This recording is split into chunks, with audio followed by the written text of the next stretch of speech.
Hello, subscribers, returning viewers, and new subscribers and new viewers. Thank you for coming along my musical journey with me. It would be great. I'm getting loads and loads of views, over 514,000, 100,000. So it'd be great if I can turn those into subscribers. Will help YouTube find the correct audience for these videos that I do, and that will help me get even more confident at doing these reviews and presentations for you. Today is Monday. I do three videos a week: Sunday, Monday, and Tuesday. Sunday I do you find out what I have been listening to all week long. Mondays it is Elvis, and on Tuesday we do the Beatles, and then every so often I will do a special video, an unexpected video of an unboxing of whatever I happen to be ordering in the post. So we get on with Elvis, and we're going through his catalogue in chronological order, and we're at the 1960s, start of the 1960s. And this is when Elvis left the army and got back into recording. And it was just before his movie. He had done King Creole, and he's just about to release GI Blues. And this is the studio album before GI Blues, and it's a fantastic album. If you've not got it, even if you're not an Elvis fan, I highly recommend recommend getting this groundbreaking album in your collection. You have three Elvis albums, must have Elvis albums: his debut album, this album, and Elvis from Elvis in Memphis. And both from Elvis in Memphis and Elvis Is Back, they're kind of both this is the start of the 60s, and Elvis is from Elvis in Memphis is the end of the 60s. So this one, it says on the tin, new quadraphonic, or orthophonic, sorry, not quadraphonic, orthophonic. I had to really check that one out because I was getting used to the quadraphonic. So this is orthophonic, and it says that's what it says on the tin. We open up the tin. It's a nice gatefold, lots of photographs there. This is the back, lovely back, and as I can't read that and I can't read that, so it says mono, and a little bit tatty. I got it for about £3 or something like that. I played it, and I could not hear the sound effect. And it says it here as well. It says new orthophonic. So if you want to let me know what the difference between orthophonic and quadraphonic is in the comments below, please do so. To me they both sound awful, equally as bad as each other, but I could not hear it on this album.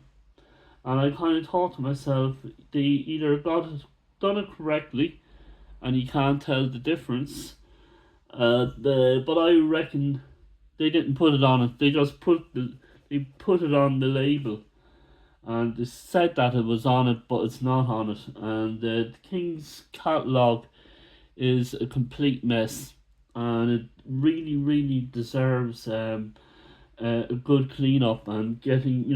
They should just do away with all this nonsense and just have the albums as they are, as you would have heard them, without all the kind of noise pollution, as I call it.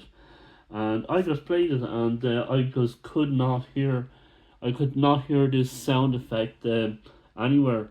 So if you do have this album, this mono album, it's wonderful. It was just as joyful to hear it as it was a joy to listen to, just like for LP fans only.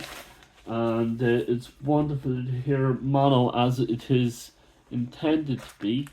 And I would give this 100%. So if you're in the charity shops, if you're in the independent record stores, the second-hand record stores, to get this, the catalogue number is RD-37171.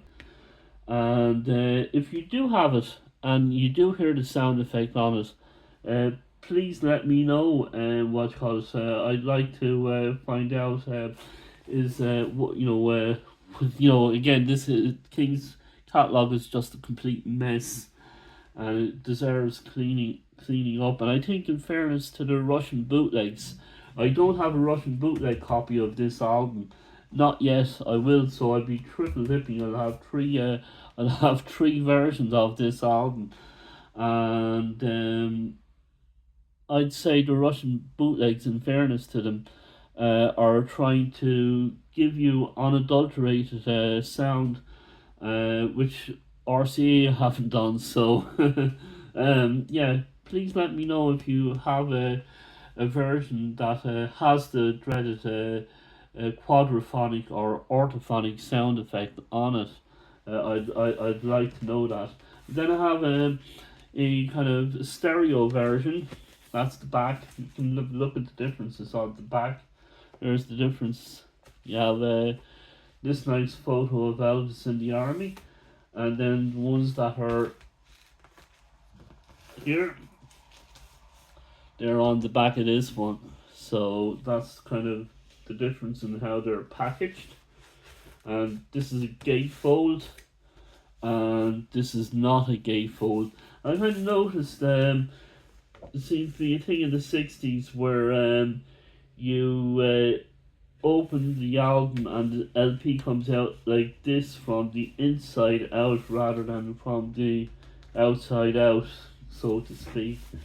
So notice with the Beatles for Sale is like this, the 60s version of it is. So yeah, and then this one is the stereo version, normal stereo, not a special effects stereo, and it's on the orange label. I'll show you. There you go. And it was good to hear. It was good to hear normal stereo with no weird sound effects on it. And not the best pressing of this album on a vinyl on stereo. This was much better actually. If this awful effect is on it, then they've done a stellar job.